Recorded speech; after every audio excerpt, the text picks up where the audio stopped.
8절까지 제가 오로된 나무 아래에 누워 자더니 천사가 그를 어루만지며 그에게 이르되 일어나서 먹으라 하는 시간 먼저 머리맡에 숯불에 구운 떡과 한 병 물이 있더라. 이에 먹고 마시고 다시 누웠더니 여호와의 천사가 또 다시 와서 어루만지며 이르되 일어나 먹으라. 내가 갈 길을 다 가지 못할까 하노라 하는시라. 이에 일어나 먹고 마시고 그 음식물의 힘을 의지하여 40주 40야를 가서 하나님의 산 호렙에 이른다. 아멘. 은혜가 많으신 아버지 감사합니다. 오늘 또 말씀을 통하여 우리가 또한 대여형 인간이라는 제목으로 하나님의 말씀을 들을 때 우리 인간의 어떤 본성이 무엇인가를 우리가 또 깊이 묵상하는 시간이 될 수 있도록 도와주시기 바랍니다. 감사드리며 살아계신 주 예수 그리스도 받들어 기도드렸습니다. 아멘. 네. 올해 그 10년 예배에 그 엘리사의 영성이라는 설교가 있는데요. 거기 보시면 이제 이 내용으로 우리 이제 시작을 했습니다. 이제 그렇게 진행하면서 이제 우리가 인간의 이제 본성, 이제 제가 이 인간의 본성에 대해 생각하는 거는 우리가 이제 그 정신적으로 이제 인간의 어떤 문제들 그런 것을 고민하면서 그러한 부분들을 이제 해석할 수 있는 방법 이거에 대해서 이제 고민하면서 이제 배려형 인간이라는 것이 존재합니다. 우리나라는 뭐 배려형 인간이라는 뭐 심리학적인 용어나 뭐 이런 것들이 그 특별히 있지 않은데 그 서구에서는 그 이 배려형 인간에 대한 이 고민을 좀 하는 사람들이 뭐 원래 좀 많이 있는지 그 considerate person이라는 그 용어가 있긴 있더라고요. 그래서 considerate person, 그러니까 그게 이제 배려형 인간을 해요. considerate person 혹은 이제 그 thoughtful person 뭐 이렇게 나오죠.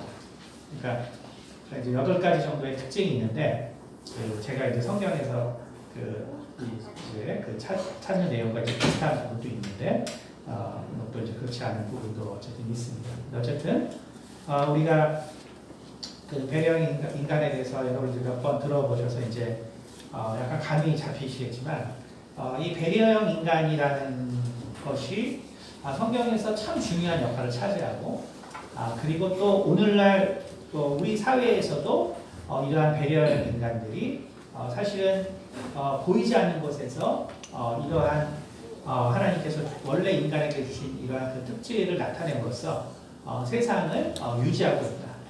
다만 이러한 배려형 인간들은 이 죄악의 세상이 이제 진행되면서 훨씬 더 큰 그 고난과 고통 가운데 처할 수 있다. 이제 이러한 그 관점에서 제가 바라보면서 이제 정신적으로 힘든 사람들에게 일어나는 문제를 좀 다른 각도에서 치료할 수 있는 방법이 없는가 이제 이런 것을 고민하면서 이 배려형 인간이라는 설교를 하고 있습니다. 오늘 엘리야는 사실 뭐 대표적인 이제 배려형 인간 중에 하나입니다. 근데 이제 사실은 저도 이제 이런 개념을 생각하기 전에 엘리야가 우울증이 심한 사람이다라고 생각을 했어요. 그래서 보통 이제 이미 그 이제 심리학이 발달하면서 그 성경에 나와 있는 그 우울증이 심했던 사람들에 대한 그 논문들이 이미 1970년대부터 그 신학 논문에 나와 있고요. 그리고 또 최근에 이제 저희 학교에서 또 이제 그 MRI 그 뇌 질환 연구하신 분이 그 엘리야의 우울증에 대해서 아마 이제 그분은 이제 뇌 질환을 또 연구하기 때문에 이제 그런 관점에서 연구를 하시다가 또 이제 그 책을 하나 내셨다는 얘기 들었습니다. 그러니까 이제 저 역시 이제 엘리야가 이제 우울증이 이제 있는 사람이었다라고 저도 생각을 했어요. 생각을 했고 그 다음에 제가 이제 성경에서 쭉 말하는 그 이제 배려입니다. 그래서 가장 처음 이제 아벨이죠. 아벨, 노아, 그렇죠? 이런 사람들. 그 다음에 마리아나 혹은 이제 디모데. 전형적인 그 배려형 인간인데, 근데 우리가 이제 이런 개념이 없으면은 이 사람들 약간 그 우울증 있는 사람들 아닌가 이제 이렇게 생각할 수 있죠. 왜냐 아무 말도 안 하니까. 근데 이제 이게 배려형 인간의 특징입니다. 그러니까 우리가 배려형 인간은 왜 아무 말도 안 할까? 그러니까 성경에서 배려형 인간, 제가 이제 말한 이 배려형 인간들의 특징은 말을 하지 않아요. 말을 하지 않아요. 그러니까 왜 아무 말도 하지 않을까? 그렇죠? 근데 그것을 이제 이해할 수 있는 게 엘리야의 삶이에요. 엘리야의 삶을 통해서 우리는 배려형 인간이 왜 말을 하지 않을까? 그 이유는 뭘까? 아마 이제 이 설교는 이제 여러분이 그 엘리야의 영성이라든지 또 중요하게 이제 선에 관하여 이제 이것을 좀 쭉 들으신 분들은 이제 어느 정도 좀 감이 잡히시겠지만 사실은 목사도 사실은 설교하고 나면 일주일 지나면 70%만 기억해요. 2주 지나면 이제 50%, 3주 지나면 이제 30%, 4주 지나면 뭐 했는지 기억이 안 나요. 우리 간사님 어떠세요? 간사님 근데 기억력이 엄청 좋아서 그렇죠. 간사님 제일 놀라운 게 설교하실 때 보면 몇 주 전에 뭐 했는지 다 얘기를 하는 거예요. 근데 저는 다 까먹어가지고 다시 들어야 돼요. 제 설교. 그러니까 집사람이 이제 제일 웃는 게 뭐냐면 자뻑이 심하대요. 자뻑. 그러니까 스스로 설교를 듣고 와 이렇게 설교 잘했냐. 왜냐하면 다 까먹기 때문에 들으면 내용이 너무 신선한 거예요. 다 까먹어가지고. 근데 저는 또 그런 기억력의 한계가 있으니까. 근데 이제 그래서 되게 부럽죠. 이렇게 기억을 다 하시는 분. 어쨌든 여러분은 그러니까 이제 이거 이해하기가 되게 또 어렵겠죠. 또 이렇게 제가 또 오랜만에 설교하니까. 어쨌든 그러니까 엘리야는 분명히 그 우울증의 이제 형태가 있죠. 우리가 그냥 생각해 보면. 근데 왜 이게 우울증과는 구별이 되는 것이냐? 그리고 왜 엘리야의 이러한 행동들이 이제 나올 수밖에 없느냐? 오늘 왜 이 본문을 읽었냐면 사실 이제 우리 교회에 정말 이종 목사님께서 우리 교회 이제 앞에 보면 로덴 나무 아래 이게 카페 원래 시작했잖아요. 로덴 나무 아래 이거를 시작한 건데 여기서 아주 놀라운 점은 뭐냐면 천사가 그를 어루만졌다는 거예요. 그러니까 이게 사실은 되게 놀라운 것이죠. 그리고 천사가 정말 먹을 거를 제공하고 그리고 참 격려하고 그렇죠? 근데 사실은 천사라는 거는 우리가 이 엘리야의 이 사건을 제외하면 천사라는 존재는요 우리랑 매우 비우호적인 존재예요. 그러니까 우리가 이게 예수 그리스도를 통해서 이제는 우리가 부리는 영으로서 우리가 또한 우리가 능력을 구할 때 일반적으로 기도해 보면 하나님께서 이제 많은 천사들을 하나하나씩 붙여줘요. 그러니까 여러분이 이제 왜 우리가 기도 작화라고 하냐면은 하나님께서 능력을 주시는 방법 중에 하나가 뭐냐면 돕는 천사들을 보내줍니다. 근데 이제 이게 하나, 둘, 셋 보내다가 나중 되면은 진짜 많은 천사들을 가지고 사역하는 사람들을 이제 우리가 은사자들은 이제 볼 수 있죠, 실은. 이런 것을 볼 수 있는데, 근데 실은 우리가 예수 그리스도께서 정말 그 십자가의 사건을 우리 가운데 보여주기 전에 사실 천사들은 인간과 되게 비우호적인 존재예요. 우리 같은 편인 줄 아는데 전혀 그렇지 않습니다. 그러니까 구약에서 천사가 나타났다고 하면은 무슨 일이 생기냐면 심판이 생겨요. 심판. 그러니까 원래 천사들은 뭘 좋아하냐면 불의를 징벌하는 걸 좋아해요. 불의를. 왜냐하면 천사는 육체가 없기 때문에 인간과 같은 범죄를 하지 않습니다.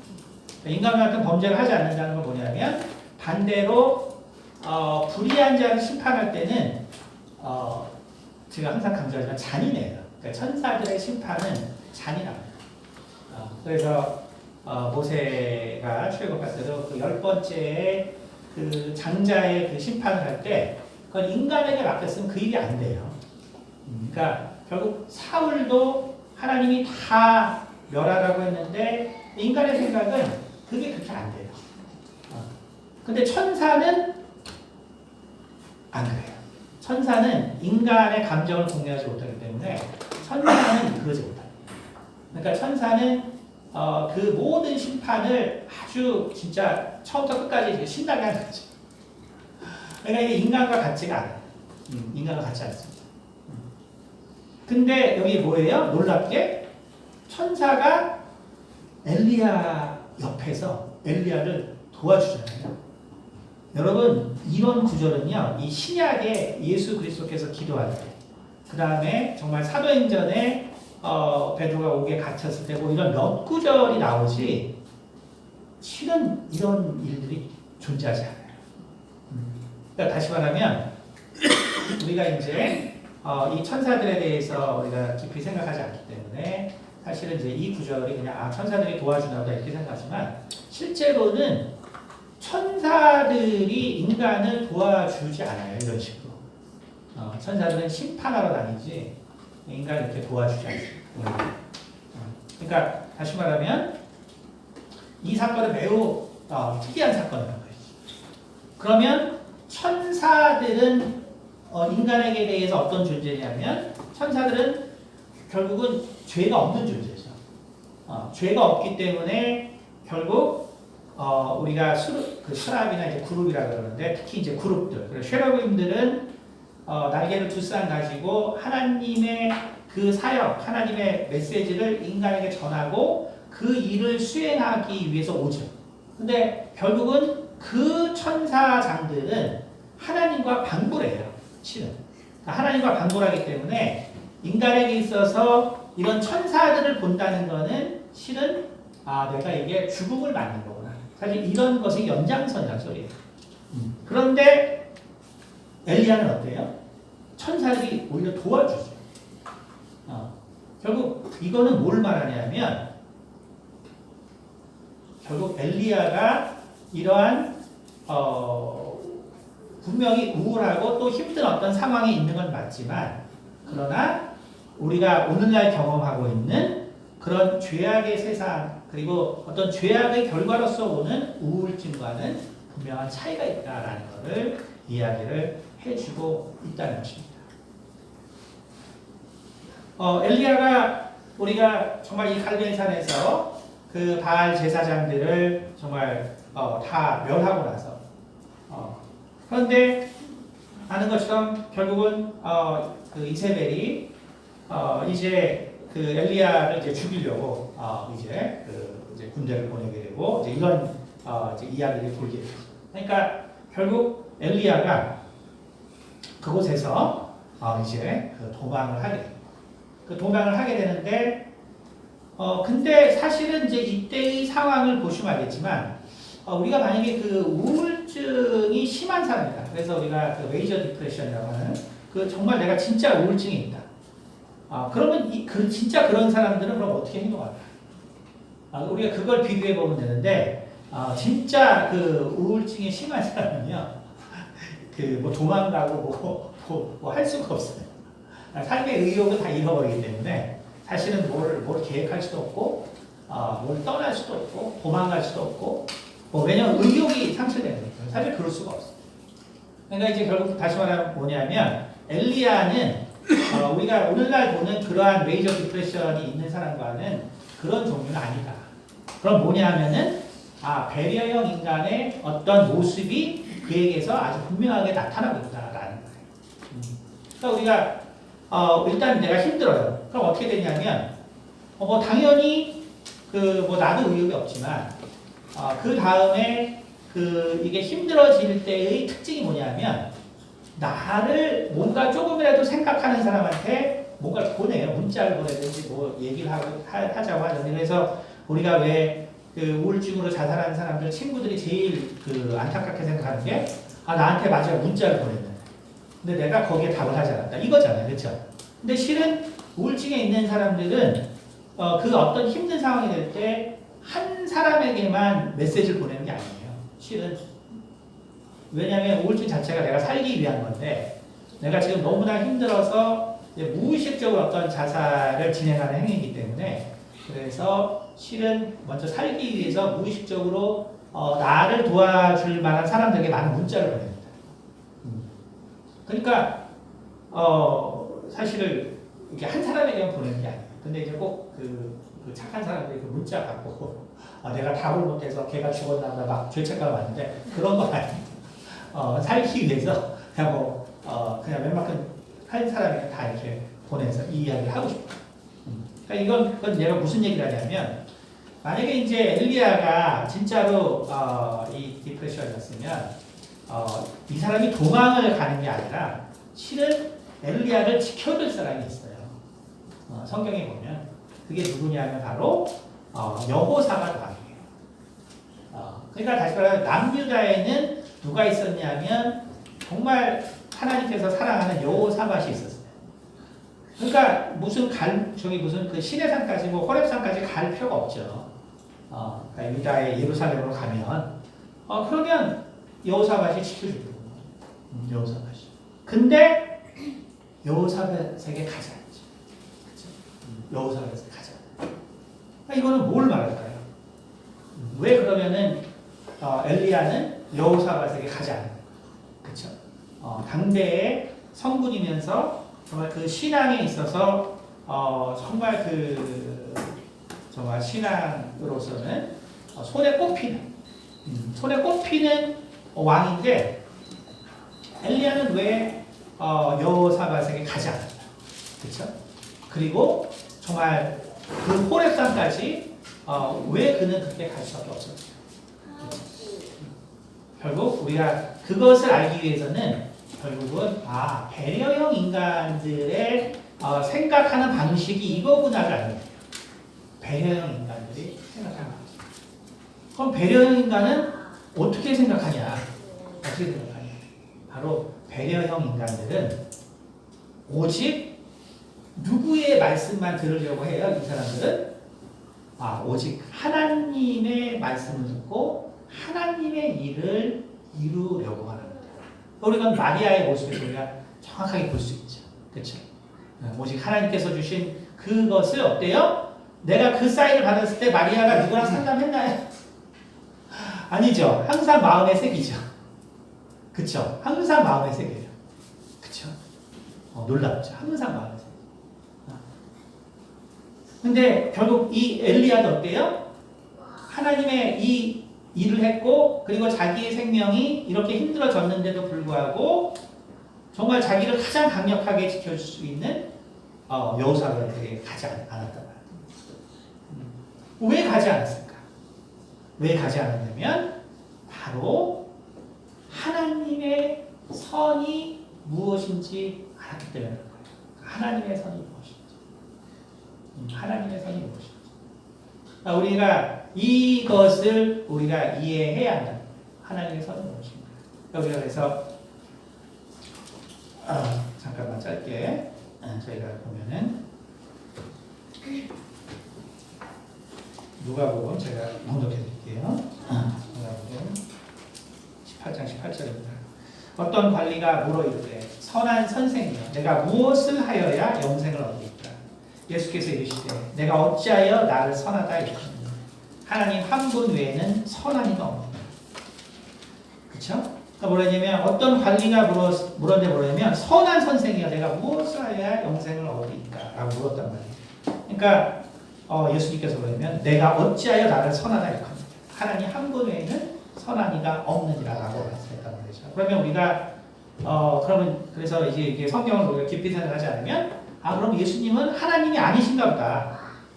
분명히 삼위일체는 아닌가 보다. 이제 또 이렇게 말하는데 그런 이야기가 전혀 아니라 선이 무엇인가를 하나님 예수님께서 말씀해 주시고 다시 말해서 인간이 말하는 선과 하나님이 말하는 선은 완전히 다릅니다.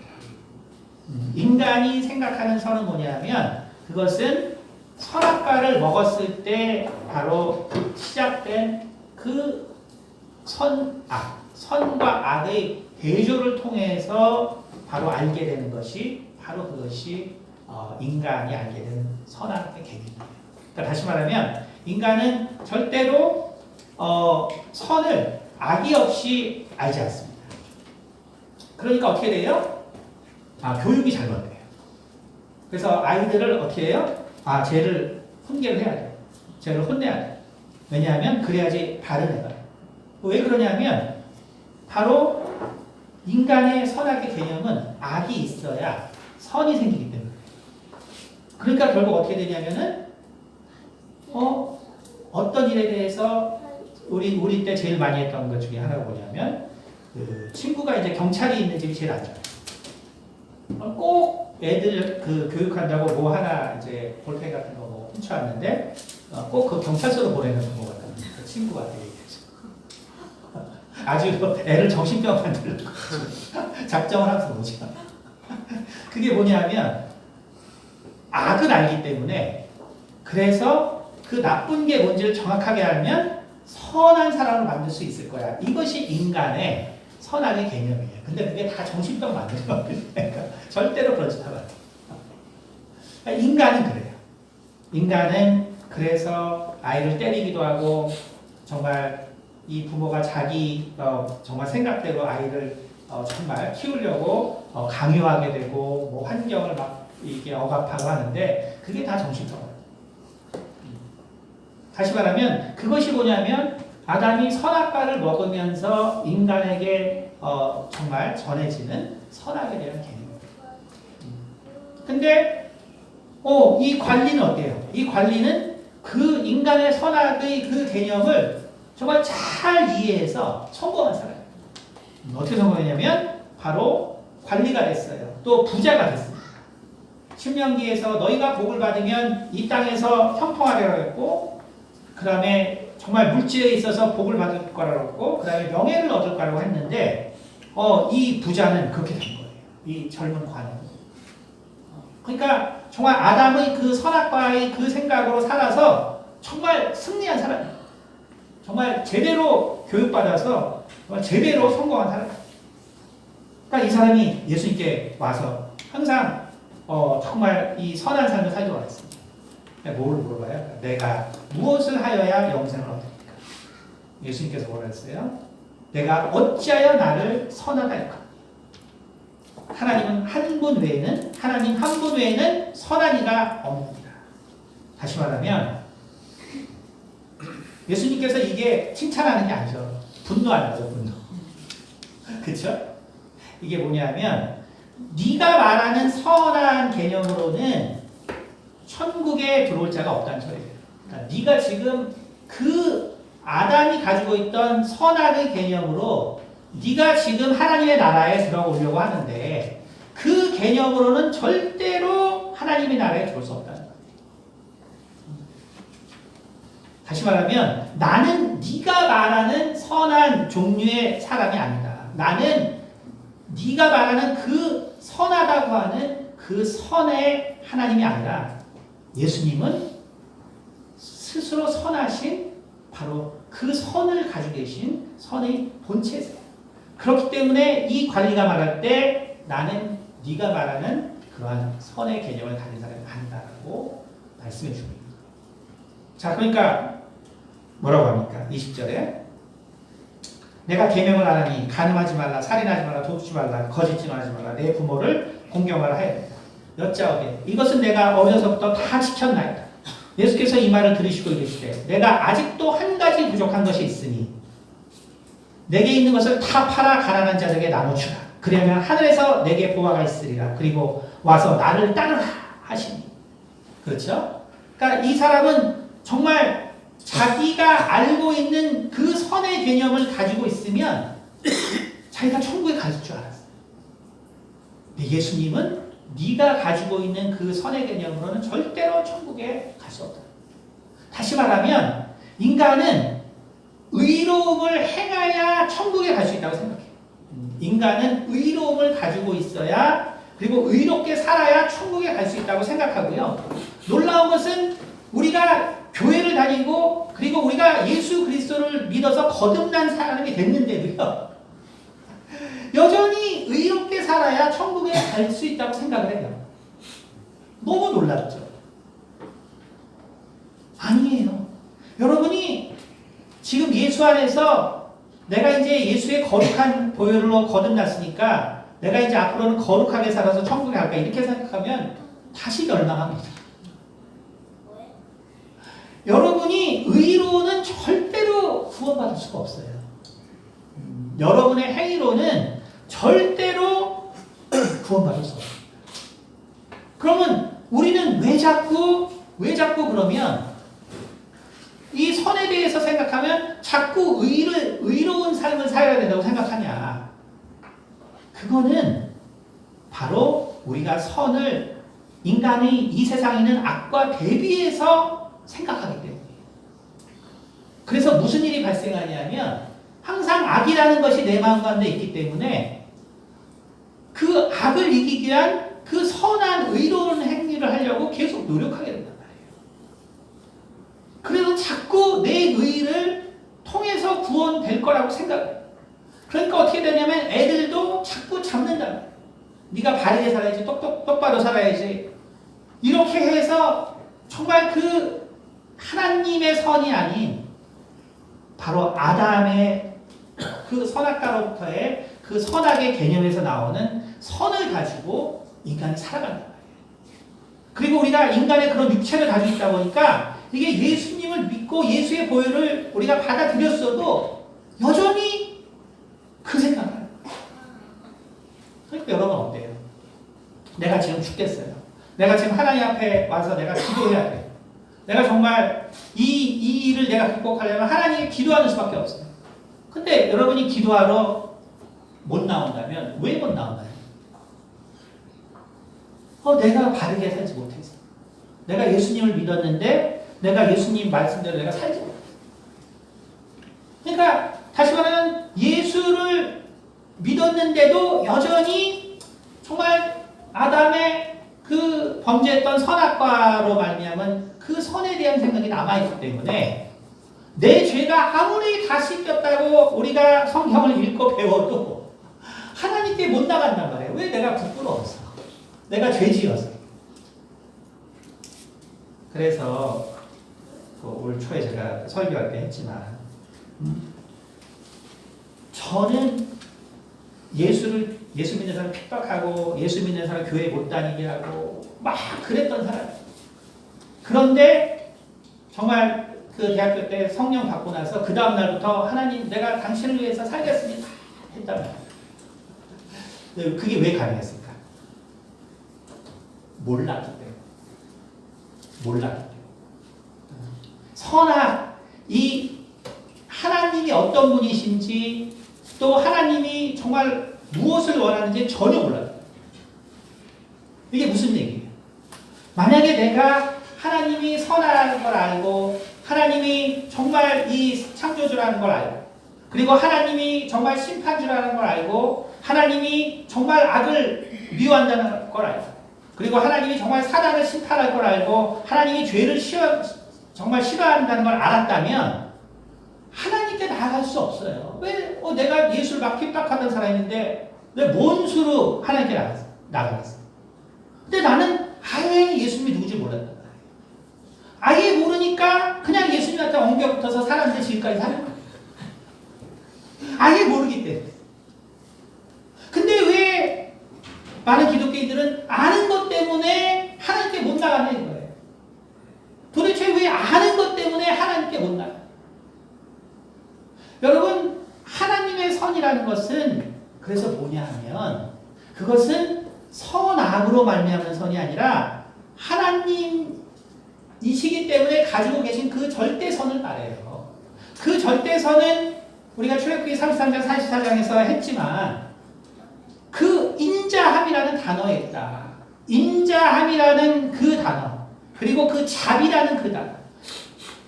하나님은 여호와는 자비하시고 그 자비의 원래 히브리 뜻이 뭐냐면 컴패션이에요. 나는 공감하는 하나님이다. 나는 공감하는 하나님. 근데 그 공감이라는 단어가 어디서 나냐면 아이를 낳다에서 나온 거예요. 엄마의 태를 말해요. 그러니까 나는 자비로운 하나님이라는 건 뭐냐면 나는 네 아버지라는 소리예요. 나는 네 아버지. 나는 네 아버지인데 왜 자꾸 잘못한 걸 가지고 따지냐 이거예요. 왜 뭘 잘못했다고 하나님께 나온 걸 그렇게 두려워하냔 말이에요. 나는 네 아버지란 말이야. 네 아버지. 그러니까 돌아온 탕자는 아무것도 몰랐기 때문에 아버지께 간 거예요.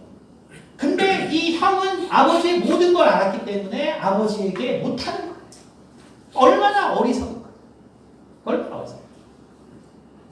여러분, 예수님이 우리 가운데 임하셨다는 것은 엄청나게 놀라운 의미들을 내포하고 있어요. 왜 많은 우리가 구약에서 오늘 말한 것처럼 천사들의 나타남이라는 건 그건 두렵고 무서운 거예요. 아까 말한 것처럼 천사들은요, 인간이 1명 죽죠, 100명 죽죠, 100만 명 죽죠, 1000만 명, 1억이 죽어도 눈 깜짝 안 해요, 천사들은. 왜냐하면 천사들은 불의를 싫어해요. 천사들은요, 살인을 싫어하는 게 아니라 불의를 싫어해요. 그걸 알아요. 얼마나 천사들이 두려워요. 근데 이 땅에 누가 오셨어요? 예수 그리스도가 왔죠. 하나님이 왔으면 이 세상은 그냥 망하는 거예요, 사실은. 그렇잖아요. 천사들이 오면은 인간이 이렇게 심판당하는데 하나님이 오셨잖아요. 근데 우리는 성경을 통해서 봤지만 예수를 봤을 때 거기서 죽은 사람이 하나도 있었네요. 예수님 보고 거기 죽은 사람이 있나요? 왜 그러죠? 천사들을 보면 죽는데 왜 예수님을 보는데 안 죽을까요? 그건 왜 그러죠? 예수님은 그냥 인간이었나요? 아, 예수님이 오셨는데 아무도 안 죽은 거 보니까 뻥이었나 보다. 예수님이 진짜 인간이었구나. 그분은 그냥 위대한 선각자였다. 그걸 얘기하는 게 아니라 예수님께서 오셨는데 아무도 죽지 않았다는 건 뭐냐면 선의 실상이 왔기 때문에 그런 거예요. 선의 실상. 여러분, 그것이 뭐를 의미하는지 알아야 돼요. 선의 실상. 자, 우리 히브리서 한번 9장 볼게요. 히브리서 9장입니다. 11절. 그리스도께서는 장래 좋은 일의 대제사장으로 오사 손으로 짓지 아니한 것 곧 이 창조에 속하지 아니하던 더 크고 온전한 장막으로 말미암아 염소와 송아지의 피로 하지 아니하고 오직 자기의 피로 영원한 속죄를 이루사 단번에 성소로 들어가셨느니라. 그렇죠? 그 다음에 또 20절에 그러므로 하늘에 있는 것들의 모형은 이런 것들로서 정결할 필요가 있었으나 하늘에 있는 그것들은 이런 것들보다 더 좋은 제물로 할지니라. 그리스도께서는 참 것의 그림자인 손으로 만든 성소에 들어가지 아니하시고. 자, 보세요. 자, 모세가 율법을 받았어요. 모세가 율법을 받고 보니까 그 내용이 뭐였냐면 아담이 먹었던 선악과의 내용이에요. 그 모세 율법이 특이한 게 아니라 아담이 먹었던 선악과의 내용이 구체화된 것 뿐이에요. 니들 이렇게 범죄하잖아. 그러니까 니들 착하게 살아. 그러니까 그것이 선악과의 내용이 그 모세의 그 십계명한 가운데 있는 거예요. 근데 그것 때문에 결국 어때요? 인간은 범죄하니까. 그러니까 동물의 피를 계속 흘릴 수밖에 없는 거죠. 그러니까 그것이 일어나는 장소가 바로 성전이에요. 근데 이 성전에 대해서 뭐라 했어요? 그러므로 하늘에 있는 것들의 모형은 이런 것들로서 정결하게 할 필요가 있었으나, 그쵸? 하늘에 있는 것들의 모형은, 그러니까 이 성전을 말해요. 이 땅에 있는 성전. 근데 하늘에 있는 그것들은 어떤 것들보다 더 좋은 제물로 할지니라. 그리스도께서는 참 것의 그림자인 손으로 만든 성소에 들어가지 아니하시고, 다시 말하면 그러면 그 성소, 다시 말하면 그 우리의 양심, 그 율법, 그러면 얘네들에게 있어서 선의 구별은 뭐냐면 선, 악으로 구별한단 말이에요. 근데 그 선악으로 구별하는 게 뭐예요? 그거를 해결하는 게 성전이에요. 근데 이거 전체가 다 뭐예요?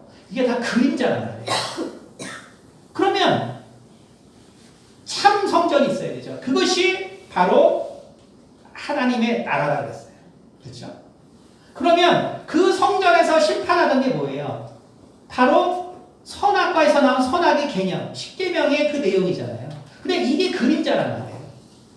그러면 이 그림자의 내용은 뭐예요? 이 그림자의 내용은 주인과 종의 관계예요. 갈라디아서에 우리에게는 정말 그 어머니가 둘인데 하나는 정말 하갈이고 하나는 사라라. 하갈은 뭐냐면 바로 신의 산에서 받은 율법인데 그것은 종의 영을 받았다고 했어요. 근데 우리의 참어머니 누구예요? 사라예요. 지금 하늘에 있는 예루살렘이라고 했단 말이에요. 그것은 곧 복음이라고 했어요. 다시 말하면 여러분 우리가 지금 생각하고 있는 선악이라는 것은 그것은 뭐냐면 주인과 종의 관계에서 일어나는 바로 관계를 말하는 거예요. 여러분이 하나님과 지금 느끼는 게 뭐냐면 바로 주인과 종의 관계로서 느끼는 거란 말이에요. 그럼 주인과 종의 관계에서의 이 관계는 뭐냐면 항상 주인이 맞아요. 항상 주인이 맞기 때문에 종은 따라갈 수밖에 없어요. 근데 그 생각으로 우리가 뭘 하냐면 애들을 양육해요. 그럼 어떻게 되면 부모는 주인이고 애들은 종이에요. 그럼 어떻게 되면 종이 잘못한 것은 훈계하고 매로 때려야 되는 거예요. 바로 구약의 모델로 애를 키우면 그래서 애들 정신병이 되는 거예요. 그거를 아셔야 돼요. 그런데 실상은 뭐냐면 실상은 그게 아니에요. 예수 그리스도께서 오셔서 보니까 아무도 죽지 않아요. 왜? 실상은 선악으로 알려지는 그 선이 아니라 실상의 선은 뭐냐면 아까 나는 자비하다고 말씀하십니다. 정말 여호와는 선하시다고 했을 때 그 선의 첫 번째로 나오는 자비가 뭐냐면 나는 네 아버지다라는 거예요. 이 아버지라는 건 뭐냐면 하나님의 실상에서는 주 종의 관계가 아니라 아버지와 아들의 관계라는 거예요. 아버지와 아들의 관계. 아버지와 아들의 관계는 뭐냐면 나는 너를 하나님은 여호와는 자비하시고 인애하시고 노하기를 정말 늦게 하시고 라고 되어 있단 말이에요. 그럼 노하기를 정말 노하는 걸 참는 그 하나님의 그 속성은 뭐냐면 화를 내는 하나님이라는 것이 아니라 스스로 회개할 때까지 기다리시는 하나님이라는 소리예요. 바로 탕자가 어때요? 하나님 그 아버지가 그 탕자를 정말 바르게 하기 위해서 그 많은 재산을 가졌는데 어떻게든 바르게 할 수 있잖아요. 그렇죠?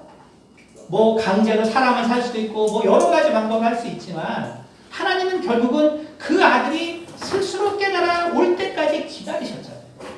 그렇죠? 왜? 그것이 하나님의 선은 주 종이 아니에요. 내가 강력하게 이거를 막 이렇게 해서 내가 정말 바꿔야 되는 그 관계가 아니란 말이에요. 하나님의 선은 뭐냐면 아버지와 아들 관계예요. 근데 아버지와 아들 관계는 뭐냐면 나와 하나님의 관계로 자꾸 착각하지 말고 나와 예수 그리스도, 하나님과 예수 그리스도의 관계예요. 하나님과 예수 그리스도의 관계는 뭐냐면 하나님의 사랑을 부어주면 예수 그리스도는 하나님의 형상이 그대로 나타나는 거예요. 그건 다시 말해서 뭐냐면 우리가 우리 자녀에게 사랑을 그대로 베풀면 바로 우리 자녀에게서는 자연한 절대선의 개념이 나온다는 소리예요. 그래서 거기서는 정말 남과 비교하는 것도 없고 남을 평가하는 것도 없고 온전한 하나님의 그 선이 그 아이들 가운데 자리 잡게 된다는 거예요. 여러분 우리는 이것을 알아야 합니다.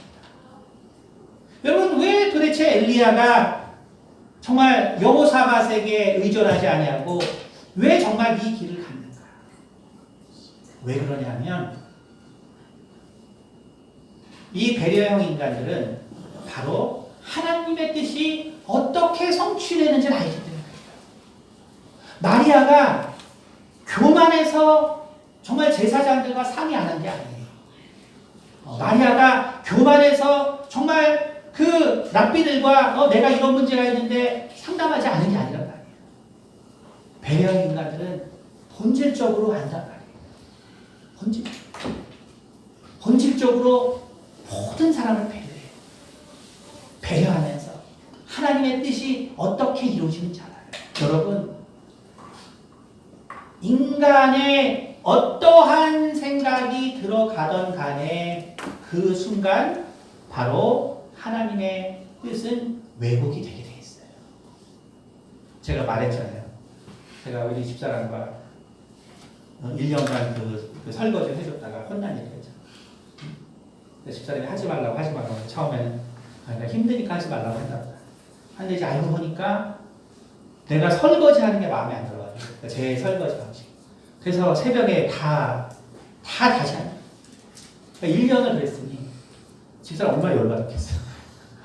그렇게 하지 말라고 하는데 그걸 했으니 어차피 자기가 다 한다. 그쵸? 이게 뭐냐면 인간은요 아무리 좋은 뜻으로 해도 다른 사람에게 상처 줄 수 있는 거예요. 그러니까 그게 인간이에요. 여러분 그걸 아셔야 돼요. 그러니까 절대로 상대방이 해달라는 것만 하세요. 배려한다고 그 사람이 원하지 않는 것들을 하는 것은 배려가 아니에요. 그거 꼭 아셔야 돼요. 상대방이 정말 원하는 것만 해줘야 돼요. 몇 번 아니라 그러면 진짜. 그걸 아셔야 돼요. 이건 뭐냐면 인간이라는 거는 그래서 아무리 좋은 일을 해도 나쁜 결과를 맺는 게 그 인간의 한계예요. 근데 부모가 뭘 한다고 애를 갖다가 인간 만든다고 해요. 다 정신병자가 그럴 수 있는 게 아니에요. 그것이 아니라 오직 사랑을 베푸는 거에는 방법이 없는 거예요. 그런데 바로 제가 항상 말하지만 저는 인간에 대한 신뢰를 가지고 이 사회를 해요. 인간에 대한 신뢰는 뭐예요? 하나님이 인간을 만들었다. 하나님이 인간을 만들었다는 건 뭐예요? 우리가 최선을 다하면 하나님의 그 뜻이 그 인간에게 나타난다. 그것은 그래서 인간에 대한 신뢰라는 건 뭐냐면 하나님에 대한 신뢰예요. 하나님이 이렇게 만들었기 때문에 이렇게 됐다. 우리가 인공지능도 어때요? 정말 인간과 같은 모델을 만드니까 인간처럼 되잖아요. 근데 하물며 하나님의 형상으로 만들어진 인간에게 제일 필요한 것은 성경이 눈의 사랑이라 그러는데 사랑을 계속 베풀면 그게 하나님의 형상의 자녀가 안 되겠냐. 근데 우리는 어때요? 바로 아담의 선악의 개념을 생각하기 때문에 아니야, 쟤는 혼내야 돼. 쟤는 가르쳐야 돼. 쟤는 분명하게 해서 아주 충격을 줘서 다시는 나쁜 일을 못해. 그래서 경찰서를 보내는 이런 무식한 분들 옛날에는 많았단 말이에요. 얼마나 어리석습니까? 바로 엘리야가 여호사밧에게 가지 않은 것은 어떠한 일이든 그것이 인간과 그리고 인간이 개입될 때 하나님의 일은 온전하게 성취될 수 없다는 걸 알았기 때문에 여호사밧 왕이 그렇게 훌륭하지만 어땠습니까? 여전히 산에 있는 산당들은 없애지 못했어요. 그리고 아합과 연합했습니다. 아합의 아들과 연합했어요. 하나님이 원하지 않는 일을 계속했어요. 여호사밧. 엘리야는 그런 아무리 훌륭한 왕이라도 그러므로 그를 의지할 수 없어요. 여러분, 왜 천사들이 엘리야를 도왔는가? 그것은 엘리야는 결국 인간의 그 간섭은 결국은 문제를 만든다는 걸 알았기 때문에 그는 오직 하나님께 의지하고 하나님께 기도하고 그러나 그렇다고 해서 여러분이 또 오해해서 그럼 하나님께 기도하고 하면 되는 거야. 그러면 배려형 인간이 아니라 그거는 이제 약간 중독된 인간, 신앙 중독, 종교 중독. 그게 아니라 기본이 배려요. 엘리야가 어땠어요? 이제 엘리사가 정말 엘리야가 떠나려고 하는데 엘리야가 어때요? 안 떠나잖아요. 안 떠나고 베델에 갑니다. 또 여리고에 가죠. 그러니까 갈 때마다 누가 나와요? 선지자들이 다 나오죠. 선지자 학생들. 왜 엘리야가 정말 곧바로 하늘에 가지 않아요? 정말 하나님의 영광이 있습니다. 왜 제가 예전에 설교했지만 우리가 되면 정말 이 하나님의 영광이 보이는데 빨리 내가 하늘에 가야지. 이제 안녕. 나는 갈게. 하고 승천했을 거예요. 근데 엘리야는 배려형 인간이에요. 정말 여기서 남아서 정말 이 악과 싸울 베델의 선지자 학생들이 너무나 마음에 남는 거예요. 그리고 여리고에서 정말 그 또한 남아서 그 어려운 인생을 살 그 선지자 생도들이 너무나 마음에 걸리고 그들을 다 보고 가는 거예요. 여러분 그게 배려형 인간이에요. 그냥 내가 하나님 말씀, 내가 오직 하나님만 의지한다. 그게 배려형 인간이에요. 정말 인간을 배려하는 존재다. 여러분 우리가 엘리야의 이럴 수밖에 없는 것을 알 때 엘리야는 우울증 환자가 아니구나. 엘리야에게 우울한 모습이 있을 수밖에 없는 건 그것은 바로 세상의 죄악 가운데 살기 때문에 그러한 모습이 나올 수밖에 없는 것이구나. 우리는 정말 엘리야를 통해서 배려형 인간이 어떠한 존재인지를 우리는 생각해야 합니다. 엘리야가 어떻게 해서 정말 승천하냐? 또 에녹이 어떻게 해서 승천하냐? 근데 사실 그들이 정말 내가 어떤 신앙을 보였다는 것, 에녹은 하나도 없죠. 엘리야도 사실은 거의 없어요. 그가 어떤 신앙을 가지고 있어요. 하지만 우리가 분명히 알 수 있는 건 인간이 결국 개입된 모든 것들은 결국 죄악으로 끝날 수밖에 없다는 것을 엘리야는 알아요. 그렇기 때문에 그의 인생 가운데 오직 하나님을 의지했기 때문에 결국 천사들이 그를 와서 도울 수 있는 자가 되었다. 천사들이 와서 도울 수 있는 자였다는 건 뭐냐면 천사들이 합법적으로 엘리야에게 죄를 찾을 수 없었다는 소리예요. 물론 우리는 의는 없고 하나도 없기 때문에 하나님 앞에서는 죄인이죠. 하지만 우리를 정당하게 심판할 수 있는 천사들 앞에서 엘리야는 책 잡힐 게 없었단 말이에요. 왜냐하면 인간을 의지하잖아요. 그것을 잘 이해하셔야 돼요. 여러분, 그러므로 우리가 배려형 인간이라는 것. 그러면 우리가 배려형 인간이 되기 위하여 우리가 제일 먼저 깨달아야 되는 것이 뭐냐? 바로 하나님의 선이 무엇인가? 하나님의 선이 무엇인가는 그 선이라는 것은 내가 하나님을 바라볼 때 내 아버지로 바라보는 거예요. 그렇기 때문에 나는 그냥 아버지에 갈 수 있는 거예요. 나는 그냥 아버지에 갈 수 있는 거예요. 제가 어떤 영화 중에 진짜 되게 아주 끔찍한 영화인데 그게 아마 레바논에서 있었던 어떤 실제 사건을 통해서 한 건데 뭐냐면 어떤 여인이 이제 기독교 지역에 있었는데 그런데 이제 이제 이슬람과 같이 있으니까 어쨌든 그걸 통해서 이제 아이를 이제 뺏기게 됐어요. 아이를 뺏기게 됐어요. 그래서 아이를 찾으러 가다가 이제 내용을 알고 보니까 결국은 그렇게 된 이유가 기독교의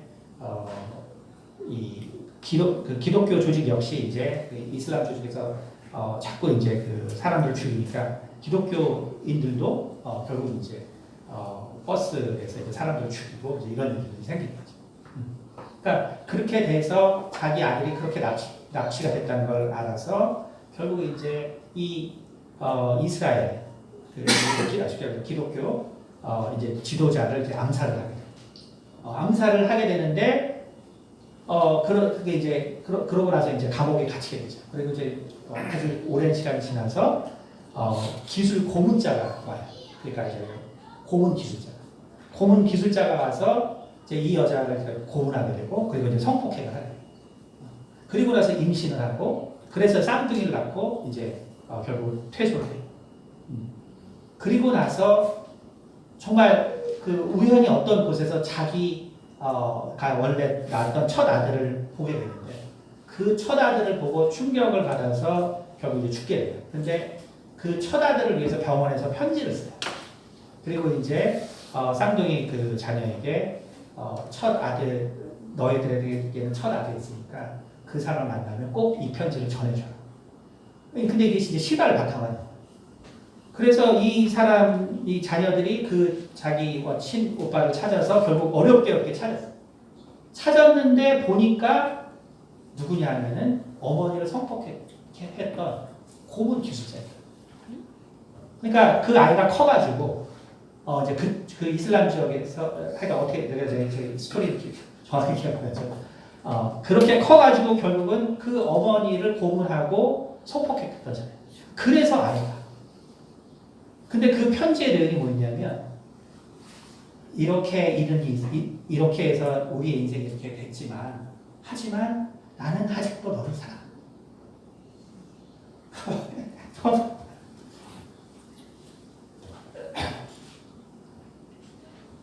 마음이 아프죠. 나는 너를 이해한다. 그리고 나는 아직도 너를 사랑한다. 나는 널 용서한다. 근데 여러분 그게 하나님이세요. 그러니까 왜 우리 하나님을 그렇게 모르냐 이거죠. 왜 우리는 우리 하나님을 그렇게 모르냐. 왜 내가 힘들고 어려운데 왜 내가 하나님께 나아가지 못하냐. 내가 네 아버지라고 그렇게 말하는데 왜 우리는 하나님 앞에 나오지 못하냐. 여러분 우리가 배려형 인간이 되기 위해서는 그래서 먼저 하나님의 선이 무엇인지 알아야 합니다. 하나님의 선은 무엇이냐면 주종관계의 선이 아니라 바로 아버지와 자녀의 사이에서의 선이에요.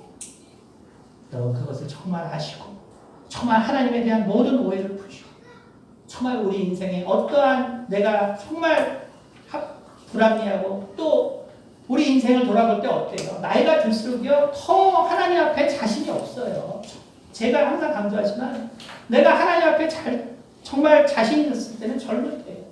내가 나이가 들수록 하나님 앞에 서기가 더 어려워요. 하지만 나는 하나님이 누군지 안단 말이에요.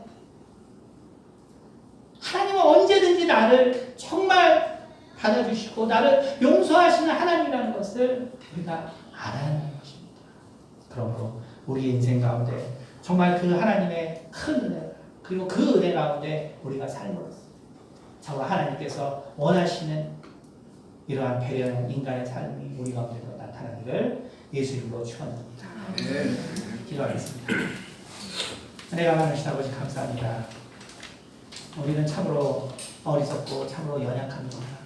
하나님이 정말 그 아들을 보내서 십자가에서 피 흘려주신 그 사건을 우리가 아무리 바라봐도 아버지여 나는 여전히 정말 내 죄악이 보이고 정말 나의 참 온전하지 못함이 보여서 내가 참으로 하나님 앞에 아버지여 나아가지 못하고 정말 하나님을 피하게 되는 이 모습을 주님 불쌍히 여겨 주시옵소서. 주님 혹은 참으로 내가 정말 하나님에 대한 많은 오해 때문에 하나님 앞에 또 나아가지 못하는 또 나의 이 인생의 이 모습을 불쌍히 여겨 주시고 아버지여 참으로 우리 모두가 우리 하나님께 우리 아버지 앞에 항상 정말 자유롭게 나아갈 수 있는 우리 모두가 될 수 있도록 도와주시고 우리 인생에 항상 하나님께 주시는 평안과 기쁨과 그리고 강건함이 충만할 수 있도록 도와주시고 하나님께서 예비하신 그 하나님의 자녀의 복 가운데 살아갈 수 있도록 도와주시옵소서. 감사드리며 살아계신 우리 예수 그리스도 받들어 기도드렸습니다.